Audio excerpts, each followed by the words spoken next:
Hello, everyone. Thank you for joining us today. Today, we're going to explore the topic of brand SERP and how they impact your bottom line.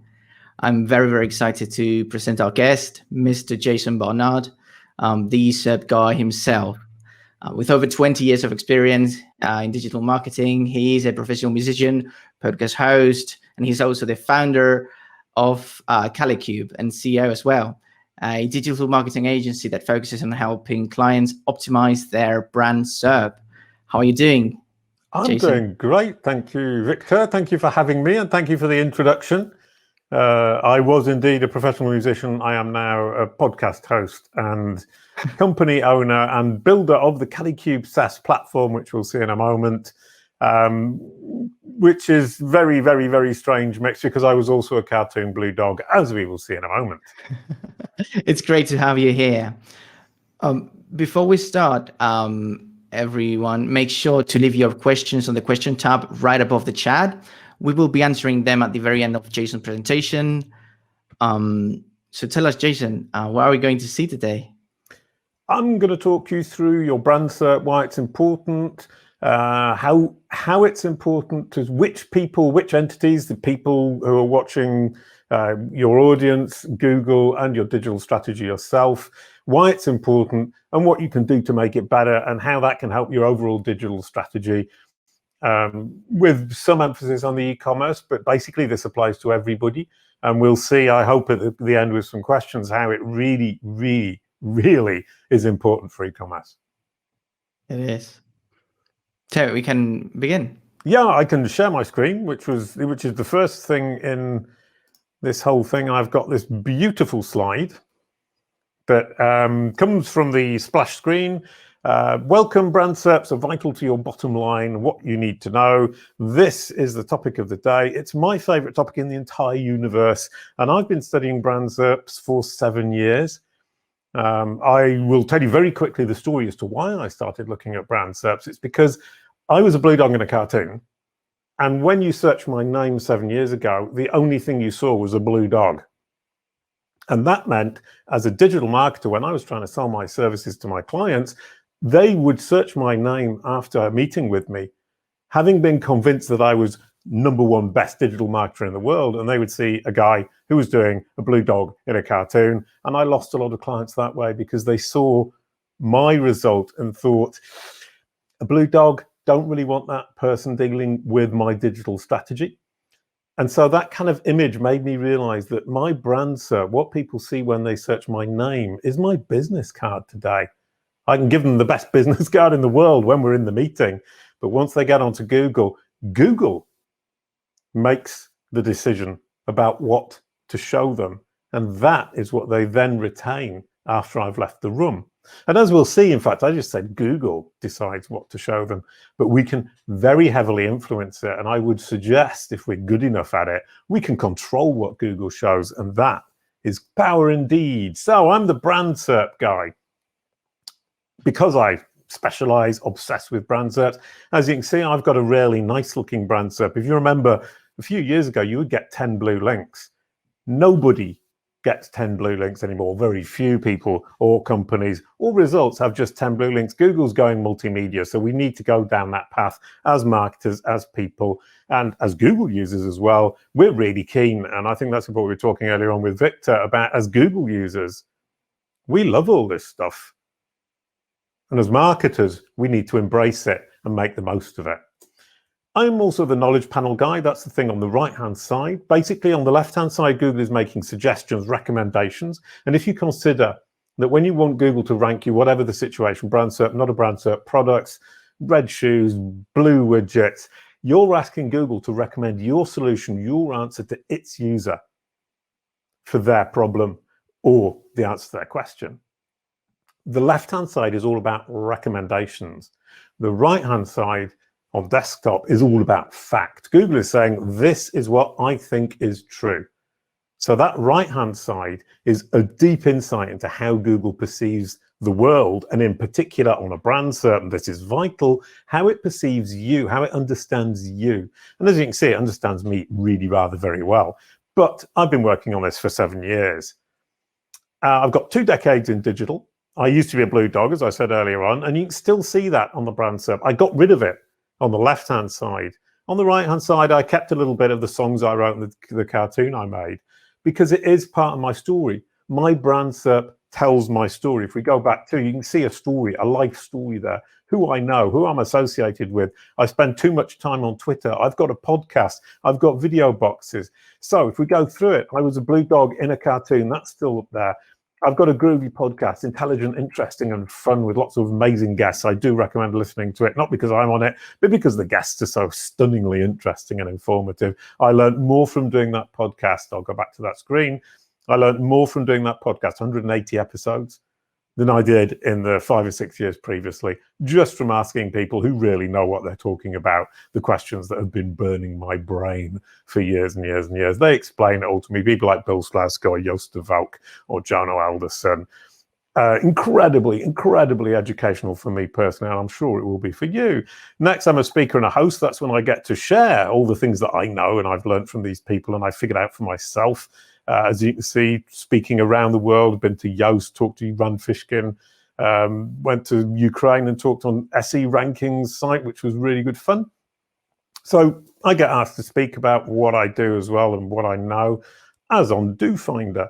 I'm also an author. I write for Search Engine Journal, Search Engine Land, SEMrush, and some other publications. Unfortunately, I'm a very slow writer, so I haven't written a great deal or not as much as I would like. I'm also a tutor and coach. I've got brand SERP courses where you can learn how to manage your brand SERP. And unfortunately, so far, I've just launched this Kalicube Pro SaaS platform. Basically, it's taking everything I know and putting it into a SaaS platform with a database behind it. I was moving the database this morning, 500 gigs of data, all about brand SERPs. That's all it contains. 70,000 brands over 12 countries for the last 7 years, and it's 500 gigs of data. So if you want to know about brand SERPs over the last 6 or 7 years, I'm probably the right person to ask.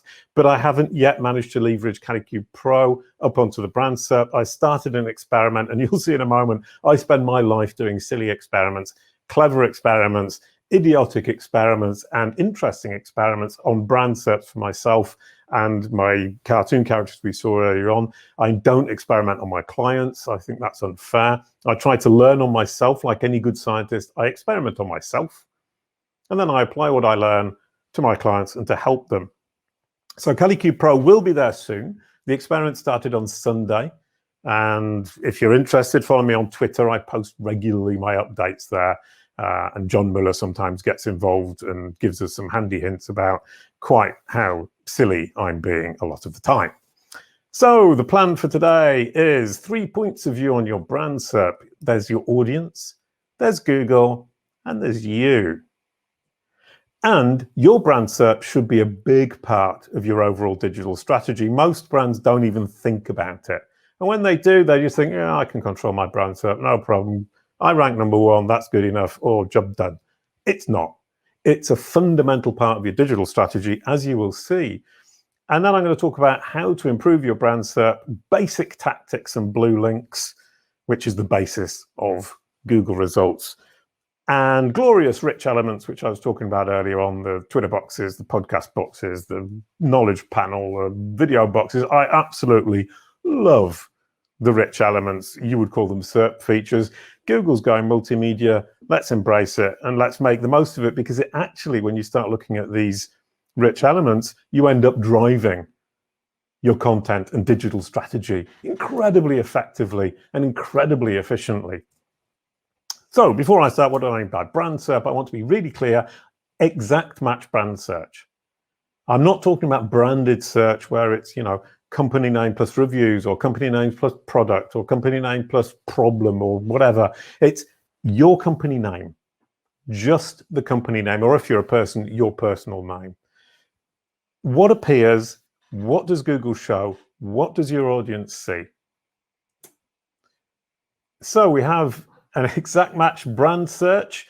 It can look like this. It's your business card. Now, this is an example. It's pretty small, so it's quite difficult to see, but that's Microsoft. Now, that's a really, really, really exciting, groovy, sexy, I would say, SERP, which is full of rich elements. You've got Microsoft at the top, you've got the Twitter boxes, you've got the map pack, you've got people also ask, you've got Twitter boxes, you've got news. I already said Twitter boxes. You've got the knowledge panel on the right-hand side. That's an incredibly rich brand SERP. It's very convincing and very helpful to the user who is searching for Microsoft.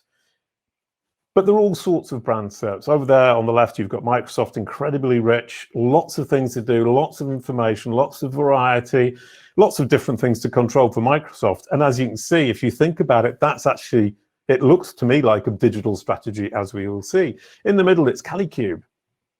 I've been working on that. We've got videos, we've got images, we've got a knowledge panel on the right-hand side. We've got that #1 top spot with the rich site links underneath, which we'll see later on. That's pretty good. And then on the right-hand side, I said nobody has 10 blue links anymore. It's not true. Some people do. If you're a company who's still got 10 blue links, you should be seriously worried about your digital strategy. And you might want to kind of pull your socks up and start looking at your brand SERP and asking yourself, why is Google showing only 10 blue links? Why is it not showing my great videos? Why isn't it showing my great images? Why isn't it showing the Twitter boxes? And why don't I have those rich site links so that people can go easily to any section of my site that might be useful to them or helpful to them? And those are really good questions to ask yourself. And as I say on the right, I mean, obviously you can read, I would hope, or if you might not. Excuse me, that was terribly what's the word, thoughtless of me. More or less convincing, more or less negative, more or less inaccurate. I would like to say that the one in the middle, Calicube, is convincing, positive, and accurate. The one on the right is not convincing, it's negative, and it's inaccurate. And we obviously want one that looks more like Calicube in the middle there. So there are 3 reasons these are so very important. It's important for your audience. Now, you immediately think of prospects, but it's not just your prospects. It's not just those bottom of funnel people who are about to buy from you. It's also your clients. Clients regularly navigate to your site by searching your brand name. They don't type your domain name into the address bar very often. They don't often bookmark. They will obviously come from emails and other sites. But when they're coming through Google, a lot of people, and I'm sure including you when you're a user and not a marketer, you just type the name of the company into the address bar. You expect them to come up #1. You click on the link, you go to the site, but you still see the other results. Potentially you might scroll. So it remains very important to those clients, and also those rich site links at the top so that the clients can get to the part of the site they need, remains something terribly useful that you can provide to those clients to keep them on board. Prospects, obviously, bottom of funnel, you want to convert them. But also investors, partners, all sorts of potential hires. And all of these people see this, and it's your business card. It makes an impression on them, whether you like it or not. And it's better that that impression is good and positive for you, especially reviews in the e-commerce industry. Reviews are a big problem. If they're ranking and they're bad, they're a great boon. If they're ranking and they're good. So you need to really work on that to make sure that, for example, a client who comes to your site every single day or every week, whatever it might be, if they're seeing 3-star reviews, 2-star reviews just under that first result, they're going to jump ship at some point. They're going to start having doubts about you. You don't want that to happen. Next, it's important for Google. It's Google's assessment. It's Google's opinion of the world's opinion of you. If you want to know what the world thinks about you, who better to ask than Google? Google crawls the web day in, day out, billions of web pages. Here's an interesting fact. Fabrice Canel of Bing, it's obviously not Google, but pretty much the same thing. 70 billion pages every day that they haven't seen before. So you can imagine how many pages they see every day. It's not 70 billion, 700 billion, 800 billion, a billion, I don't know. 70 billion pages a day that they have not seen before. That shows you the scale at which these companies are working. And the important thing there is EAT, expertise, authority, and trust. Now, if you're new to SEO, you need to think basically it's credibility. It's Google's assessment of your credibility, your expertise, your authoritativeness within your industry, and your trustworthiness. Now, obviously in e-commerce, trustworthiness is incredibly important, but also expertise. How expert are you? How good are you? How much do you understand about the products you're selling? How authoritative are you about those products and about your topics? And how trustworthy are you as somebody to solve the problem that Google's user has asked Google to help them solve? And John Mueller the other day on Webmaster Hangouts said more or less explicitly, not 100%, but he said, if we are to evaluate your expertise, your authority and trust, we need to understand who you are.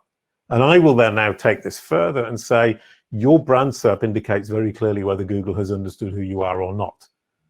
And until it understands who you are, it always has trouble applying the expertise, authority, and trustworthiness that you certainly deserve to your brand within the results in the wider world of results on Google. So this is incredibly important for EAT, and your brand SERP is a wonderful window into how Google perceives you, how Google understands you, and how Google sees the world opinion of you, which is obviously phenomenally important, because if it's trying to send its users to the best possible solution for their problem, it's going to send it to the one that it thinks the world thinks is the best. And it's important for you. It's a window into your brand's digital ecosystem and content strategy. I invite you to think about your brand SERP from that perspective. If you remember earlier on, we were looking at the 10 blue links on one side, Microsoft on the other, and CaliCube in the middle. And you would agree the one on the right is pretty certain they've got a bad content strategy. They don't have a content strategy that's functioning. It doesn't pull up in Google's results, so it's not being successful, or Google isn't seeing it as being successful. And we'll come to that in a moment. Now take a look at your brand SERP. Which one is it? I'm sure we all agree we would like it to be more like the one on the left than the one on the right. If you've got those 10 blue links, especially, and I've put some terrible star ratings there, 1 out of 5, just to push the point home. If it's 10 blue links, you've got a bad content strategy, it's not convincing. If you've got 1-star reviews, you're going to be losing clients and you're not going to be converting prospects. Now, by definition, improving your brand SERP is a marketing virtuous cycle. So basically, I'm setting myself up now to say to you, if you work on your brand SERP, you are necessarily going to be improving your entire content marketing strategy. And you are going to be improving your bottom line, because you're going to be engaging more of your audience. You're going to be performing better in terms of when people search your brand name, and you're going to be performing better in Google's results more generally. And that's incredibly important. I'm sure you all agree. To improve your brand SERP, you necessarily have to improve your digital ecosystem. I've done a little diagram here. I think that speaks kind of volumes. The illustration's a really helpful way to see, if I'm working on Twitter or on LinkedIn, if I'm pushing stuff out onto YouTube, lots of videos that are engaging my audience, obviously my digital ecosystem is going to be improving. If I'm getting those great reviews, my digital ecosystem is improving. My overall health in digital marketing is improving. And all of these will be reflected in one way or another on your brand SERP. So improving your overall digital ecosystem, obviously great for you, because you're going to be engaging audiences on all sorts of platforms that maybe you weren't engaging them on before, but it also improves Google's opinion of you through expertise, authority, and trust, and its understanding of you, and its opinion of you, and its understanding of the topics with which you can deal. And I won't go into that today, but if you think about Google Discover, which is going to be probably pretty important in the coming years, is all about the topics that you are expert and authoritative in. And you need to prove to Google, you need to demonstrate to Google which are the topics you can help its users. And if you think about that, they're your audience, but your audience is a subset of Google's users in this case. You're asking Google to say, here I've got 5 billion users, 1 million of them are your audience. The other 4.999 billion, I'm getting confused, aren't actually interesting for you. They're not going to be interested in your product. So you want Google to be able to neatly segment the people that are interesting to you as a business and send them to you on a regular basis. That's the key. You don't want them sending just any of their users. You want them to send the pertinent users who are likely to buy from you. So Google reflects all of that beautifully and simply through your brand SERP. I actually had a client who wanted me to do an audit of their entire digital strategy. And they organized a half-an-hour meeting with me on a video conference a couple of months ago. And I looked at their brand SERP, and in half an hour they said, oh, actually, we don't need your services anymore. You've just given us all the answers we needed. So I lost the client because in half an hour I could look through their brand SERP, page 1, page 2, page 3, page 4, page 5, and say, your videos aren't ranking, your video strategy is rubbish. You haven't got the Twitter boxes. Do you like Twitter? Yes, we do. In that case, your Twitter strategy needs looking at again. And within half an hour, we'd gone through the whole thing, and they had basically a to-do list for their digital strategy for the coming months, and I didn't get the client. More fool me, won't be doing that again. So who's happy when you get that perfect brand SERP? Everybody. Your audience, they're seeing a great result, they're convinced, they're well-informed. The blue site links at the top, which I think are underestimated underneath your homepage, they can get easily to the part of your site quickly, to the part of the site they need. If they want to go to the login page, they don't have to go through the homepage. They go straight to the login page. That's a deeply underestimated advantage of having those rich blue site links underneath your homepage at the top of the result, along with controlling more of the real estate on that brand SERP, which means that you can be more comfortable and confident of making it positive, accurate, and convincing. And obviously, in that circumstance, you are incredibly happy because you look good to your audience, and you are building a great digital strategy driven by Google's understanding of the world's understanding of you. So the anatomy of a brand SERP. Oh, before I do that, a quick aside of how SERPs are built. This is something I learned a couple of years ago from Gary Ilias from Google.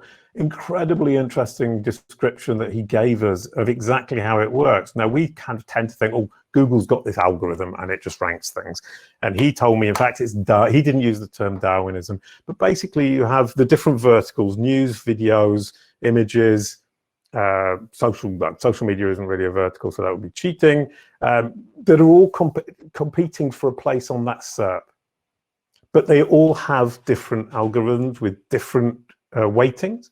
They all work off the same fundamental algorithm, but they use different aspects of it in order to decide what content they are going to suggest. And they all suggest their best candidate to the main algorithm at the top that then decides, yes, this can have a place on the SERP. No, this isn't worth having a place on the SERP. So it really is Darwinism in search. If a piece of content you produce, a vertical, excuse me, is relevant and helpful and has sufficiently large amounts of quality content, it will get a place. So why do we see the video boxes in some circumstances? Because the video is seen to be, by Google, to be useful to the query, and also it has enough quality video to actually give its user a decent experience with those video boxes. So if you bear that in mind, you start to understand the mechanics of how these rich elements find their place and how to make the most of the death of the blue link and make the most of this new multimedia engine that we're looking at. And at the same time, develop a much, much richer, better, more appropriate, more engaging content strategy for your users, or your audience, rather, I would say. There's a link down there at the bottom. Go down there if you feel like it, obviously, and read the article. There's several articles on Search Engine Journal, including a series of interviews I did with the guys at Bing, who explain even more about how all this works. And obviously, Bing aren't Google, but they work in generally similar manners. So you can actually look at how one works and pretty much figure out how the other one's working. They have the same audience, the same data set, the same aim. They have the same technology. The differences aren't going to be fundamentally different. So if you read through those articles, you'll get some really, really great insights from these amazingly intelligent people about how all of this actually functions. So what does a good brand SERP look like? That's a good brand SERP. As you can see, we've got the homepage of the brand at the top. Then we've got the rich site links, which lead to specific places on the site that people might find useful. You have LinkedIn or other social media, depending on which industry you're in and what kind of work you've been doing. The people also ask. That's very, very frequent these days. That's something we'll look at later on that you really need to be looking after. Perhaps a newspaper article, video boxes if you've got a decent video strategy, a couple of reviews there. And at the bottom, we've got the dog, and the dog represents the fact that Wikipedia might be there, Trustpilot might be there, Irish Times might be there, LinkedIn. These are all the big hitters. But if you're in a very niche industry, Niche sites will rank. If you're a poodle parlor in Paris, the Poodle Parlor Association of Paris will rank on your brand SERP potentially because it's incredibly pertinent. And you want it to be positive, accurate, and convincing. And as you can see here, this is the Kalicube system. We measure both quality and control. You want to control it. If you can control it, you can make sure that it's positive, accurate, and convincing quality. I would generally expect to see, for a decent brand SERP, 7 blue links, 3 rich elements, a knowledge panel on the right-hand side. Under 50% of brands have got a knowledge panel, which I think is a pity, and it's something you can definitely work to have. Google doesn't, it's not based on notability or importance. Every company can have a knowledge panel.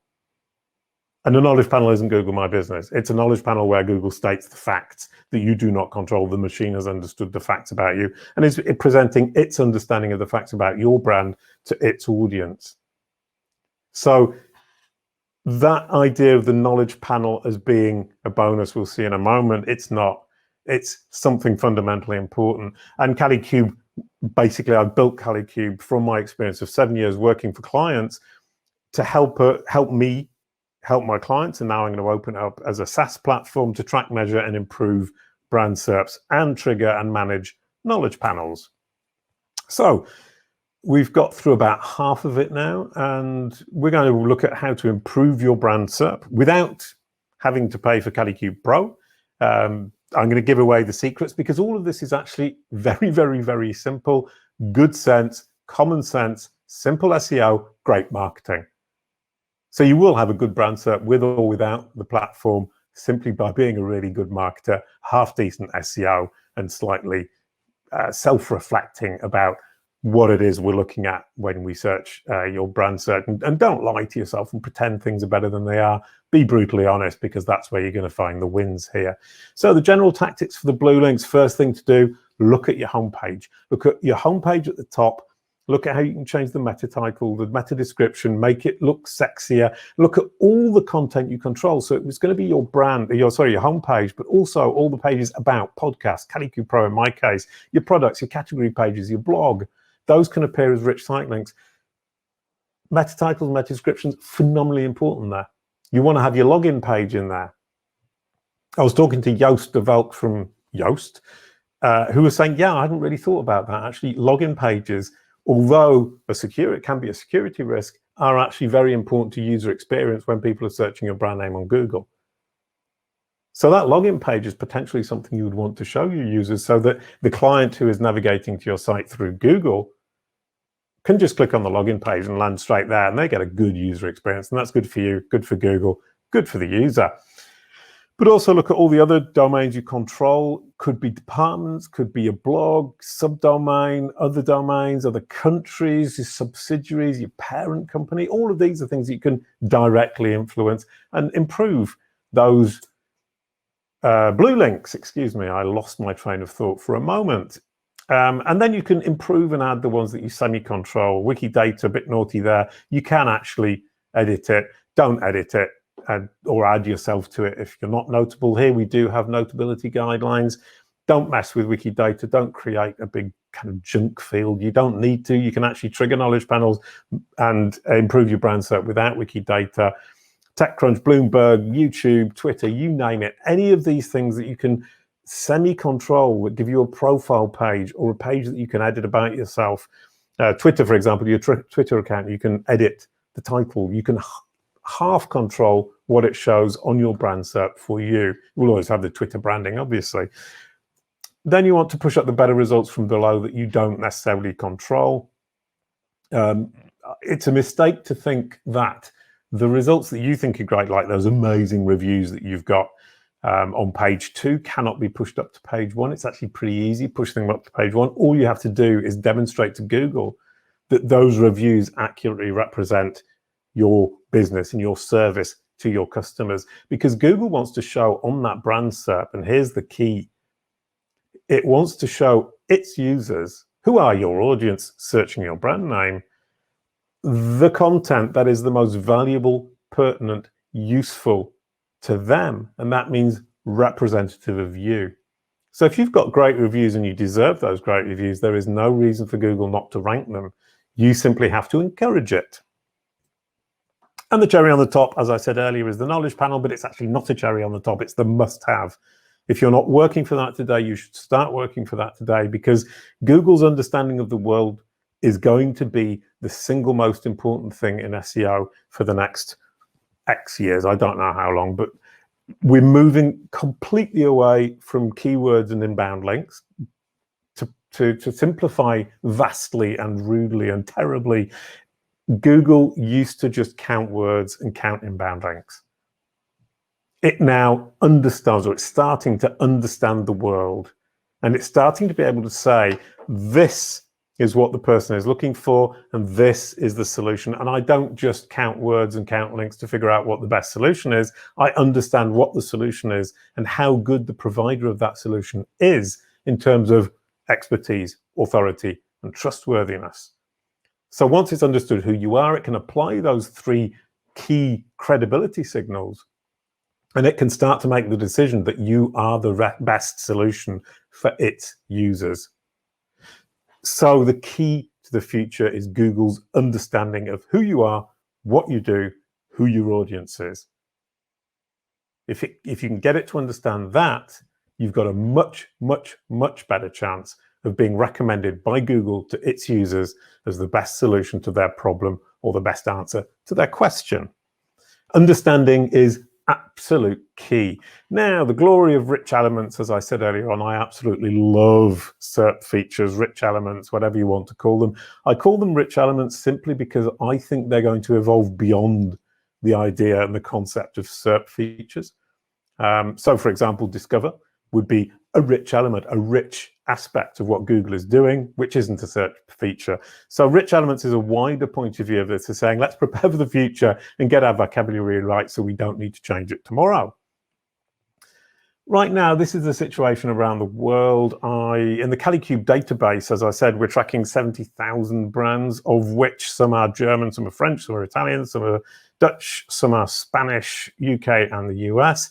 And we've actually divided them by major brands and, well, smaller brands, local brands, national brands, to get the right measurement, as we'll see as we go through the data, the right measurement for the country, as opposed to, I think, what a lot of data sets do and a lot of analysis does is take American companies and see how they perform in different countries. We've actually taken Spanish companies, Dutch countries, Italian companies, French companies, and German companies in their own country, in their own language, to get this data. So what I suspect is those rich elements would be underestimated vastly if we hadn't done it that way.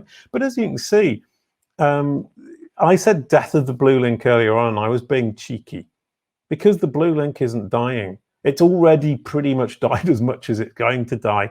We're down to about 8 blue links on average, with 1.5, maybe 2 rich elements per page. So Frederic Deboo from Bing, who's the blue link algorithm person, I did an interview with him. I asked him that question. He said, no, they're not going to die out. They might reduce slightly, but you have to remember that Google and Bing have based their entire business model on blue links. So they're not going to kill them. They need the blue links. It's the basis, the foundation of all the rest that's built on top of it. What they will do is play around the blue links, but they need to keep the blue links, partially at least, because of the advertising. I think over the next few years, they probably will continue to reduce, simply because Google will find other solutions, but they're solutions we don't yet know about. So for the moment, for the foreseeable future, blue links remain important. But as you will have noticed when you're searching on Google or when you're looking at the results for the keywords you're aiming for, blue links are less and less visible, because as soon as you get a video box, which sometimes auto plays, or image boxes, the eye gets attracted by those. Or the people also ask, we suddenly start thinking, oh, I wonder about that. I wonder about that. We're getting distracted. Google's pushing us down different rabbit holes. And the blue links are, in my opinion, less and less visible, even though they're not necessarily going down in number. Rich site links, incredibly underestimated. 60% of brands globally, let's say, have rich site links. I find that stunningly bad.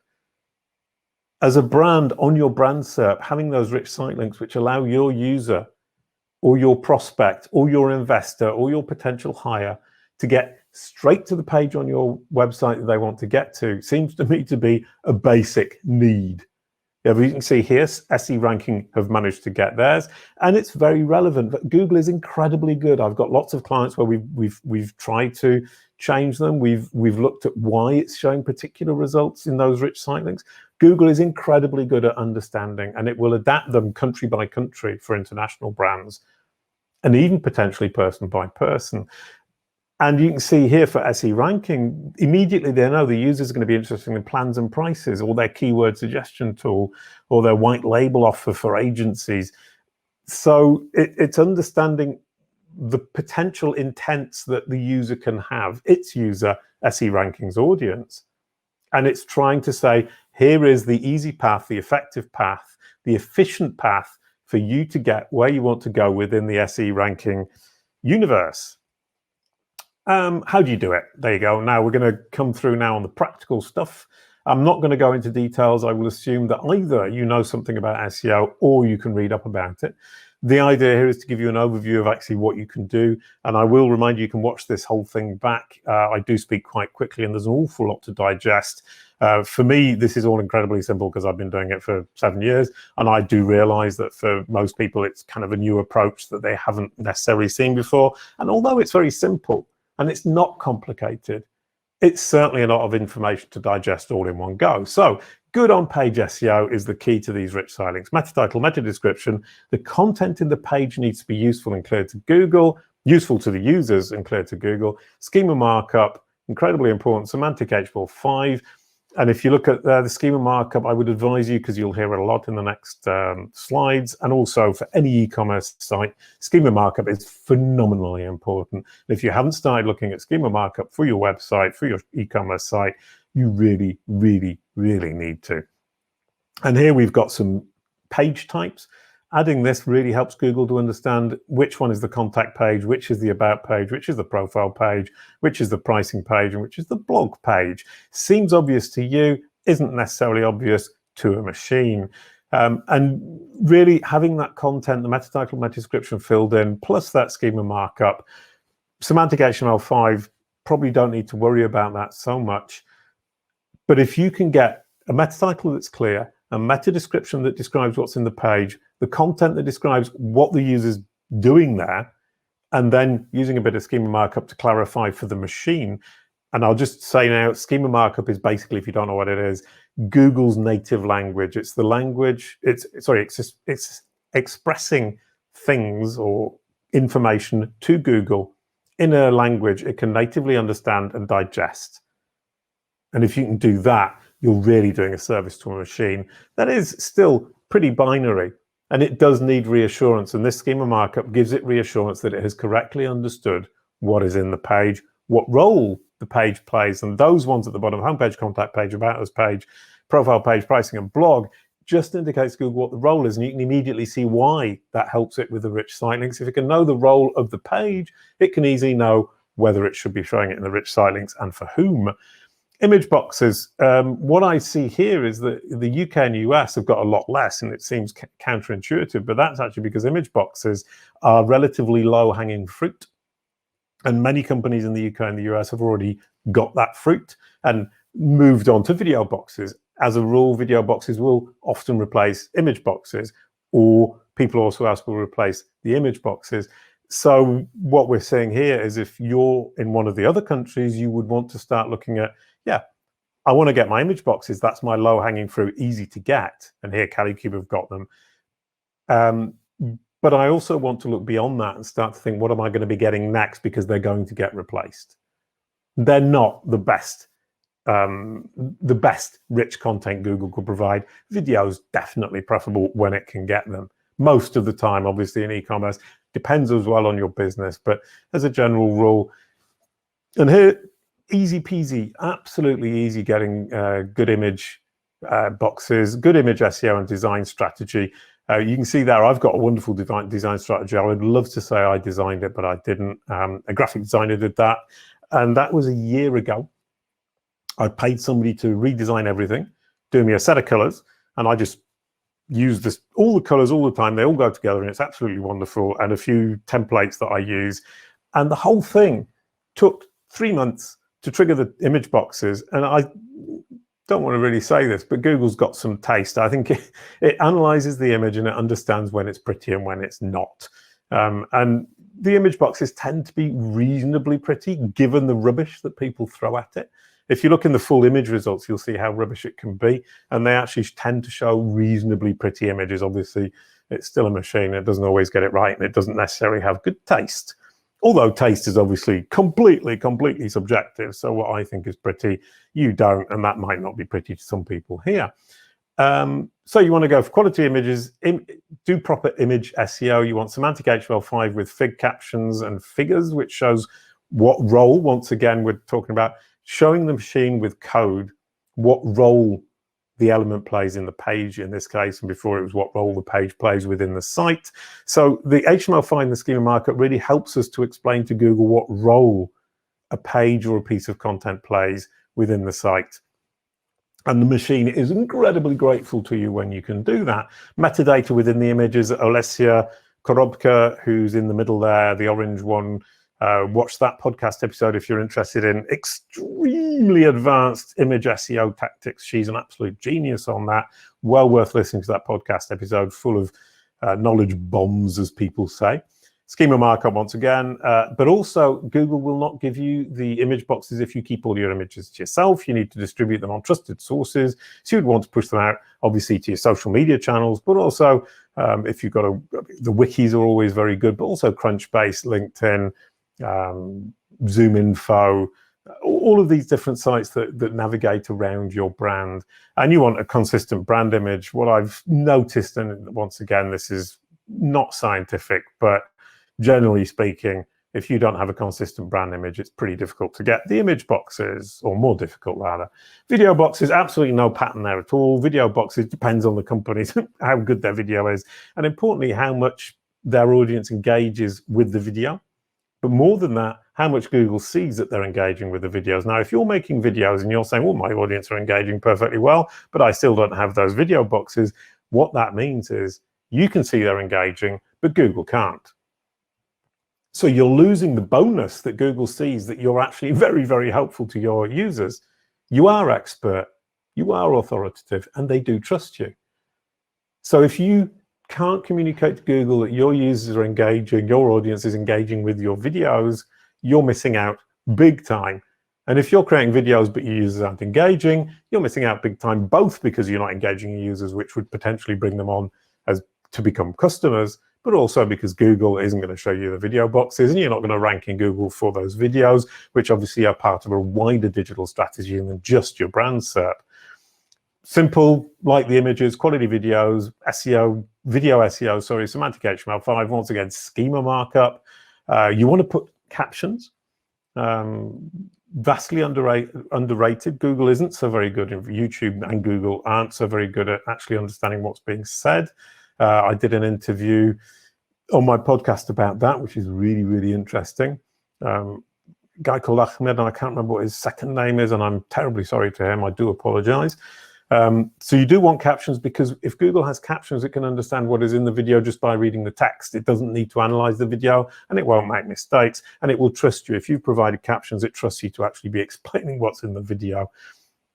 You want to distribute it on multiple sources in the same way as images you would. Obviously, you would think of YouTube, but you would also like to think of Twitter, which is very popular for videos, surprisingly, for Google. Facebook. When you look at video boxes, I think it's 80% are from YouTube, but something like 10% are from Twitter, 7 or 8% are from Facebook. The figure's probably completely wrong, but you can go along to CaliCube and have a look. But YouTube does dominate, but it only dominates because I think that's where people put most of their content. And Mina's Merchant from Bing pointed out to me that, in fact, for news, YouTube isn't very good. If people are looking for news, something like CNN or the BBC will tend to dominate the video boxes as opposed to YouTube, because YouTube traditionally hasn't been terribly real time. Obviously, it looks at audience engagement and a consistent brand image. Consistent brand image, I mean, it's good for you, but Google also sees it. And it's also really obviously incredibly good for your audience that when they see you on those famous 7, 10, 15 touch points, whatever it might be, they spot you a mile off. Every time they see you, they see the same visual representation, they see the same voice, they understand it's you. You're much more likely to convert when somebody sees that consistent brand image, both visual and vocal and written. So, I think brand image is incredibly underestimated. I was talking to Anders Hjort, who's a Danish expert in digital marketing, who was saying, actually, brand SERP's a really, really, really good way of looking at your brand image and starting to build a consistent brand image, because working on your brand SERP forces you to be consistent, forces you to think about what your brand image is, what your brand message is, because it's reflecting, Google is reflecting back to you what it thinks your brand message and your brand image is. And if it's not reflecting something back that you think is correct, it means that you're not being consistent. Google is confused. And moving on, Twitter boxes, incredibly popular in the UK for a reason I've never understood, much less so in other countries. Interestingly, Twitter actually feeds direct. It's got a fire hose straight into Google. So I think Twitter is deeply underestimated. Obviously, you don't necessarily have an audience on Twitter, but if you do have an audience on Twitter, it's well worth thinking about investing in that. And in terms of client service, I know that a lot of people use Twitter to get hold of your client or client service really quickly, and it can be a very effective way to deal with client problems quickly, sort them out quickly, and prevent snowball, fireball, firestorm effects of bad problems with people that you can sort out really quickly on Twitter. I had a problem with KLM Air France. They sorted it out within the space of 5 minutes on Twitter, and I didn't write lots of bad reviews about them because I thought they were ace, because they sorted my problem out. How do you do that? Quality tweets, consistently tweeting. It took me 6 months to trigger. I'm seeing Tweety Pie over there, and as you can see, that Tweety Pie tweet comes up in 17 seconds. That's real-time control of your brand SERP. 17 seconds from the moment I tweeted Tweety Pie to the moment Tweety Pie and Sylvester appeared on my brand SERP. So that is actually really interesting, and they tend to appear just underneath your homepage, which gives you almost half of that brand SERP complete control. So you also want to use lots of images. Google wants the images, as you can see here. It won't show them if you don't use images. You want to use videos, which also helps with your video strategy, audience engagement, peer approval, get people within your industry engaging with you and your audience and your clients. If Google sees that these tweets are being engaged with, that they're important to your audience, it will show the Twitter boxes after a while. You need to keep tweeting day in, day out. Make sure you keep getting the engagement from a relevant audience and make sure that Google sees it. The thing about Twitter is, because it's got a fire hose straight from Twitter, it does see it necessarily. You don't have to guess. Oh, and once again, we've got the consistent brand message. People also ask, incredibly, enormously popular in the UK and the US, but much less so in other countries. My guess on that is that basically Google will show people also ask on brand SERPs. Increasingly now, we're up to 35%. It's actually, since I took this screenshot, it's gone up to about 44%, I believe. It's putting this more and more because it knows that people are asking questions around a brand when they search for a brand, and it can potentially help them with those questions. And I suspect the reason that the other countries are slow on the uptake is not so much that Google can't, but Google simply doesn't have decent answers. So there's a great opportunity, is that if you're not working in English or in one of the main English language countries, Google is desperately looking for quality answers to simple questions to fill the people also ask, not only on the brand SERP, but also in all the other results.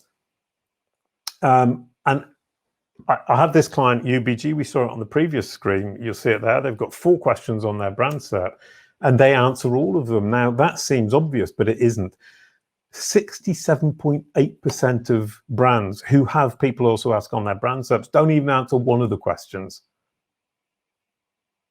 3.5% answer all 3 or 4 questions, including my client. How do we do that? We built an FAQ section, 1 question on 1 page, none of this accordion stuff, Not a good user experience for multiple reasons. I invite you to look on SEMrush. I did a whole presentation on that, which basically explains why you need to do it. One question per page. You answer questions about your brand first to make sure you nail all the all client questions that people have. They don't come to your site necessarily to search for the answers to their questions about your customer service or their purchase or your products. They often search in Google. Think about how you act when you're buying or when you're interacting with a company. You tend to just search in Google and take the answers that Google gives. So as a brand, you really want to be answering those questions about your brand. That will mean that you'll dominate the questions on your brand SERP, but also questions around your brand, the branded search that I talked about earlier on that I don't talk about, but I will mention nonetheless. And then we moved on to answer questions around the brand, about the topics. And what we've seen there is an incredible hockey stick of traffic. And it's been astonishing. We're actually now ranking for very short head terms. They're in the eSIM business, and we're ranking now number 4 or 5, just underneath Apple for the term eSIM. Very short head query, big volume. And we did that not by making the best page in the world with loads of links. It doesn't have any links. We did it by answering questions about the brand and around the brand, proved ourselves to be expert and authoritative and trustworthy in terms of giving the right answer to the Google's user, and it ended up promoting even the short ad queries to the top. Excuse me, I just knocked over my water bottle. Next, knowledge panels, and we're almost home, and it's actually almost been an hour because I can't stop talking. Knowledge panels, my favorite topic of the moment. Knowledge panels spreading around the world like wildfire. As I said earlier on, this is the visual representation of Google's understanding of your brand. And Google's understanding of your brand is the fundamentally single most important thing for your brand in the years to come. You have to start working on how Google understands who you are, what you do, who your audience is. And the knowledge panel represents the fact that it's understood who you are, what you do, who your audience is, and it's confident it's understood who you are, what you do, and who your audience is. And that confidence, beyond understanding, that confidence is absolute key. We can understand something but not be confident. Google wants to understand, be confident enough to present it to its users. So how do you do it? It's an information strategy. You need an entity home on your site. You need somewhere where your entity lives. An entity is a thing. So it can be a brand, a person, a website, a city, a building, even a concept is an entity. But your entity home is for your company or your website. It doesn't matter. It needs to have a place. Google needs to have a place where it can go to get the information from the horse's mouth, as we say in English, from you. Who you think you are, what you think you do, and who you think your audience is. It won't believe you on your own word because it will then go out and look for corroborative information that confirms what you say. If you can make sure that that message, what you're saying on your entity home, is clear and coherent across the entire web, everything that already exists, Google will start to understand and be confident it's understood. If you can then add more information in more places, independent, relevant, authoritative, trusted sites, you'll notice that we've got authoritative and trusted in there. EAT comes back yet again.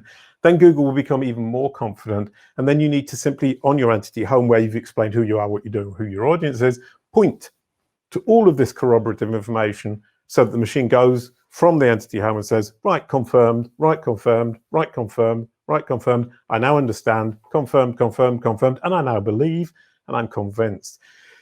And John Mueller the other day, as I said, was talking about reconciliation. Google call it reconciliation. I'm calling it the entity home. But so basically what they are doing is trying to reconcile the fragmented information about your brand across the internet. And they cannot do it. And he says this explicitly in Google Webmaster Hangouts. He says explicitly they cannot do it effectively without an entity home. He doesn't use the term entity home, but he says they cannot do it effectively without a reference point for that entity, for that brand. And that reference point, preferably for you, is going to be your website, a page on your website. And here you can see that these are my examples of my work. On the left-hand side, a client of mine, SE Ranking. Great SEO tool if you're interested in SEO tools. I actually really am enjoying using their platform, excuse me, as well as working with them on their brand SERP. Then we have Kalicube at the top there, myself, and then Daddy Koala, who's one of my experiments that I've been doing over the last few years, a yellow koala from the cartoon with the blue dog from earlier on. I've built the family tree of these fictional characters in Google's brain. It now understands, as you can see, that Daddy Koala is Mummy Koala's husband, and he's related to Grandpa Koala. And the description, as you can see in the knowledge panel, isn't from Wikipedia. Daddy Koala is not in Wikipedia. The description for Daddy Koala comes from my own website.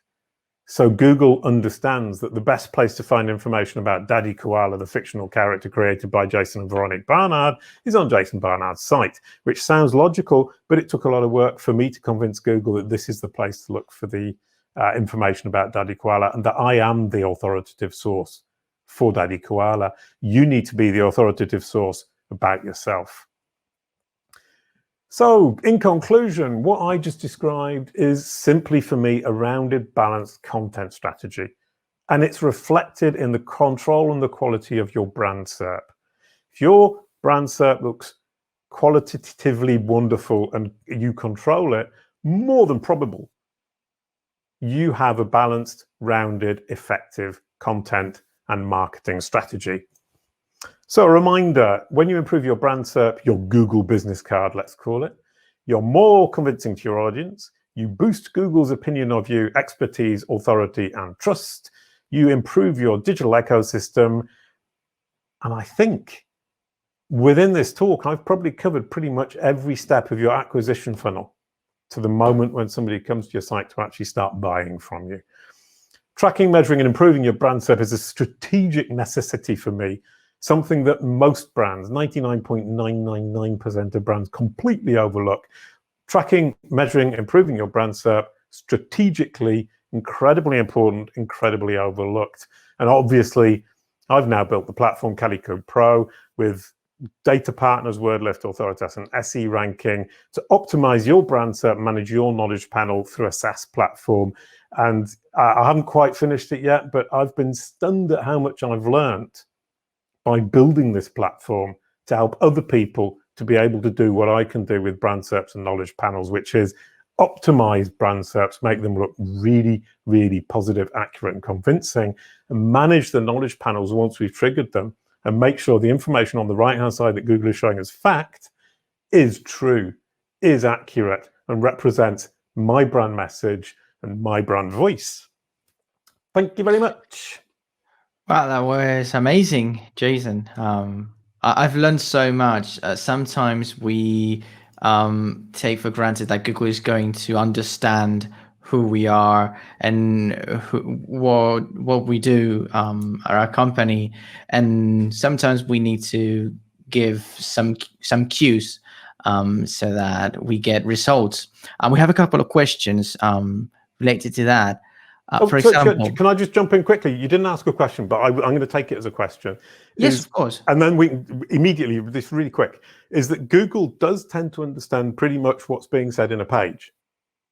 The work we need to do is to give it supporting information and help it to be confident. And there's the key. It's confidence in that understanding. Sorry. No, absolutely. We have a couple of questions related to that. For example, Susmit is asking, how can companies or brands focus on the trust factor, which can help the overall SERP for the brand? That's related to that. How can we focus on the transmitting to Google that Google should trust us as a source for information?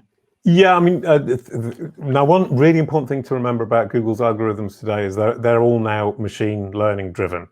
So ranking factors and understanding exactly how the machine perceives the world is now impossible.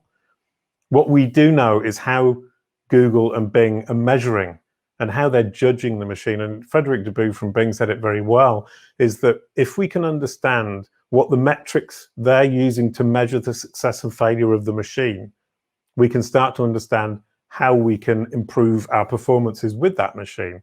Because basically what they do is they take results and they feed them back into the machine saying, this is good, this is bad, this was a mistake, this was great. So you're correcting, you've got this corrective data that they're feeding back into the machine, and the supporting data, which is saying, yes, you were right, the thumbs up data, as it were. So for the trust aspect, we can't know exactly what it's looking at, but it's very clear that the metrics that are being used are going to be around human perception of that trustworthiness. And if you look at trustworthiness, how do we perceive it? It's star reviews, obviously, number one. But then it's also user engagement, peer approval. Are other people in your industry referring to you as being an expert or being somebody to be looked to for answers to your questions? For example, in my industry, the SEO industry, is Bill Slawski tweeting me questions? If he is, then I'm obviously an expert. So it's peer approval. And it's also engagement by your audience. Now, I think what we failed to realize is, once again, you don't want to engage an audience who aren't yours, because Google can see that. Or even if it can't see it, if it can't see it, you're confusing it. It's thinking, oh, this is their audience, but it's the wrong audience, so it's going to send you the wrong people. So that's pointless. But if it can see that you're engaging your audience on a regular basis, then it knows that you're serving that audience incredibly well, and it's more likely to trust you because it knows that your audience trusts you. Yeah. We have another question from Miriam. She's asking, how long do you think improving my brand SERP can take? How long do you think you should work in order to see a difference? If you have 10 blue links, for how long do you think you have to work on improving your brand SERP? Well, I've got lots of examples for CaliCube. With from the moment I decided to rethink my entire image strategy to the moment I got the image boxes was a couple of months. So it can be quite quick. If you want to trigger the rich site links underneath your homepage, I had a client who did that in a week.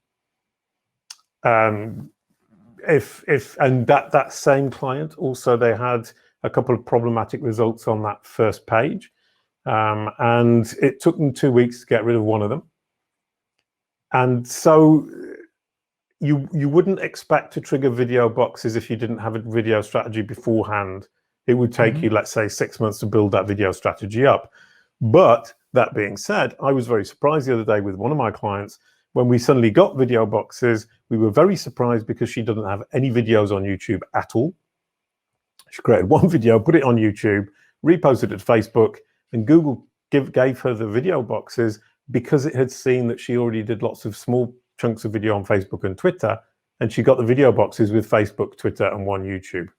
So it can be very quick if you've already got something that exists that Google can use, and it sees it as being valuable, and it's just that it doesn't have enough content to fill it up. If you're starting the entire strategy for your Twitter or for your video boxes for your image, it's going to take several months. Oh, and one question from Christy that we were talking before. Is it worth working on knowledge panels for individual products? The answer to that is, in the short term, you're not going to get much traction from it unless you're in the US. In the US, product knowledge panels are popping up all over the place, and this is going to be phenomenally important. But yes, definitely something you want to be looking at, and you want to start building now. But I would argue that you should start with your brand. If Google can understand your brand and you've got a brand knowledge panel, you can start to filter down to all the smaller elements underneath, the subsidiary companies, the products, and so on and so forth. Doing it the other way, starting with the products and then trying to get the overarching entity and knowledge panel, is going to be more difficult, because Google understands entities and things and brands and products and people by their relationships to things, people, brands, products. It's already understood. So if you have a brand at the top and it's understood the brand, it's easy to hook products onto it.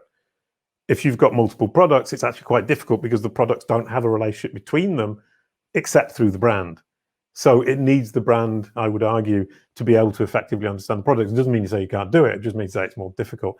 And the thing about product knowledge panels, basically Brand SERPs works for any entity. It can work for a person, a website, a podcast, a job board, a product, obviously, any entity, anything is basically going to be a brand SERP in the sense that Google's showing what it knows about that thing, both on the left-hand side as recommendations, on the right-hand side as knowledge. And WordLift, a guy called Andrea Volpini, I mentioned them earlier on, have had incredible success in the e-commerce space with product knowledge panels. And they're the big experts in that. I mean, for me, if I start looking at product knowledge panels, I'm never going to get my head out of the rabbit hole. Just brands and people is pretty big. And I mean, I do products. I can help with products. But the other thing about products is you've only got one brand, but you've got like 1,000 products. You're not going to work on them individually, one by one, in the way that one would for the overarching brand. And WordLift, what they do is take your database, your product listing, and they leverage it into the schema markup automatically, which is a much, much more effective and efficient way to approach this. Obviously not quite so detailed and product by product. It's doing it for all the products in one go, which I would argue is actually a more intelligent approach, is to say, I have 1,000 products. Let's put the schema markup. Let's give Google, as I was saying earlier on, all this information that is already in the page, that it is already probably understood, but in its own native language, which is schema markup, so that it's increasingly confident that it's correctly understood. And not just for those little rich snippets with the prices and the stars that we all do schema markup for. It goes well beyond that. It's the fundamental understanding of who you are, what you do, who you serve, and in this case, what products you sell. That Google is confident it's understood that this brand sells this product, this product, this product, this product, this product, this product. If it's confident, it's going to be much more likely to present you as a solution to its users. Amazing, yeah. This is such a complex topic. Yeah, it doesn't look like it when you look at my face, does it?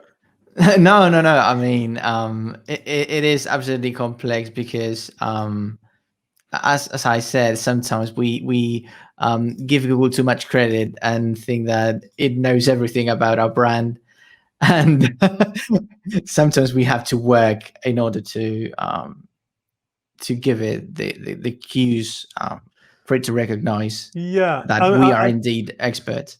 Yes, exactly. And when we look at a result from Google, we think, oh, isn't Google stupid? It's absolutely not. We've explained it badly. You're educating Google here. If Google's getting it wrong, you've explained it badly. It's your fault. Google isn't stupid. It's just the information isn't presented in a way that Google can understand it. You're educating, let's say, a child. A child will not understand it if you explain things badly, if you explain in a fragmented manner. A child would explain when you explain things in a very structured manner, and it will be confident if multiple people explain it in a structured manner. So that's the key: explain it in a structured manner and get lots of people, lots of other sources to confirm what it is you're saying. Sources that it trusts, much like a child trusts the head teacher, the post person, the baker down the road, the grandma, the mother, the father, the sister, the brother, whoever it might be, so that it gets to the point where it says, I have understood, and I am so confident I've understood, I will go to the playground, I will shout it out to all my friends. A knowledge panel is Google shouting it out in the playground. I've understood, look at me, aren't I clever? That's what Google's doing. I think that sums it up quite nicely. Thank you so much, Jason, for being here today. And thank you everyone for sticking with us for this webinar. We'll see you in the next one. Thank you so much, Jason, again. Yes, thank you, Victor. That was a lot of fun, and I'm giggling internally vastly, and it was amazing. It's a lovely platform to be on, and I thought the questions were great, and I love the thumbs up and the little comments. I was watching the chat as we went along. Thank you to the people who were saying how lovely it was, and the questions, and Genevieve and Christy and Chiara and everybody else. I'm in love with the world today. We will be uploading this video to our YouTube channel. Make sure to follow us. Make sure to follow Jason. Yes. He's making an awesome job with his content. Again, see you very soon. Bye-bye. Yeah, thank you very much. Have fun, everybody. Bye-bye. Thank you for being here. Bye.